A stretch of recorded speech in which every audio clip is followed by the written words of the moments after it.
Order. Call the honourable member for Lalor. Thank you, Deputy Speaker. And I'm really pleased to be speaking on this MPI today to talk about the low-income superannuation contribution, because I want to talk about women and the low-income superannuation contribution. And I note that neither speaker opposite mentioned it. This measure will have disproportionately higher impact on women. There are approximately 3.6 million people will be affected by these changes, and 2/3 of those will be women. That's over 2 million low-income women set to retire with less in their savings. Overall, the impact will probably affect the retirement savings of 1 in 2 women. Yet this government shows its true colours when it comes to equal opportunity. We've seen it before, only one woman in Cabinet, a lone voice in that Cabinet room, and I suspect, due to overseas commitments, is often absent from Cabinet meetings. And what does that leave us with?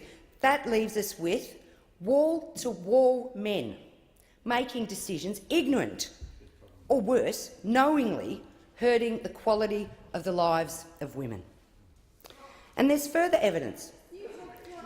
This was— I give you my heartfelt, faint outrage. I am glad that you are in the chamber today. I tell you what, I'm so pleased you're in the chamber today, but I'm tired of you knocking on that Cabinet door. Why don't you walk through it? Why don't you get into that Cabinet and speak to them about low-income superannuation and what it means to women's earnings at the end of their working life, and what it means to the dignity of their retirement.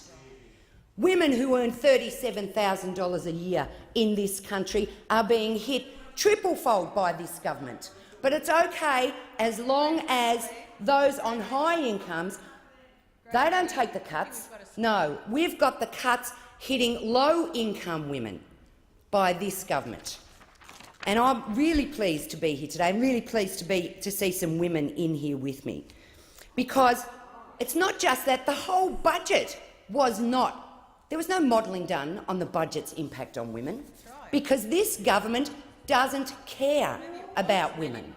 Well, that's the other problem, as I hear behind me. Perhaps that is the problem. Perhaps they do know and they don't care, because that's how it feels on this side when measure after measure after measure that this government has dished up in 12 months hurts women. Goes to the end of it. I'm sorry, we're going to talk about a paid parental leave 12 months and it's not on the floor of this chamber.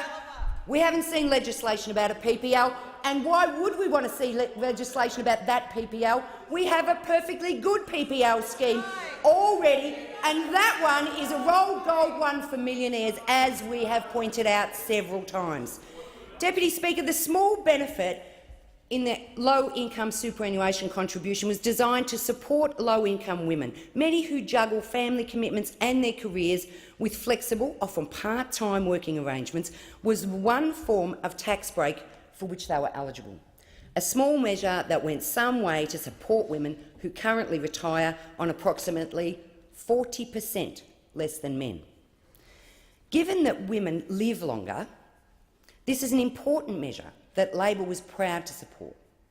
It was a modest support measure for those earning less than $37,000 a year. It was a maximum contribution of $500 a year. $500. What a lousy deal this government struck with the Palmer United Party for $500 a year for low-income earners earning under $37,000 a year. High-income earners often find ways to ensure their superannuation can be concessional by salary sacrificing, for example. This is an option that low-income earners rarely have the ability to access. So, layer upon layer, we see what this government thinks about low-income earners and thinks about women. Not only are they removing the low-income superannuation contribution, they are delaying general superannuation increases until 2025. Under Labor, superannuation was projected to increase each year until it reached 12% in 2019. It was a good plan, The government first announced a delay to postpone increases until 2021. Then a further announcement was a delay until 2022. Time has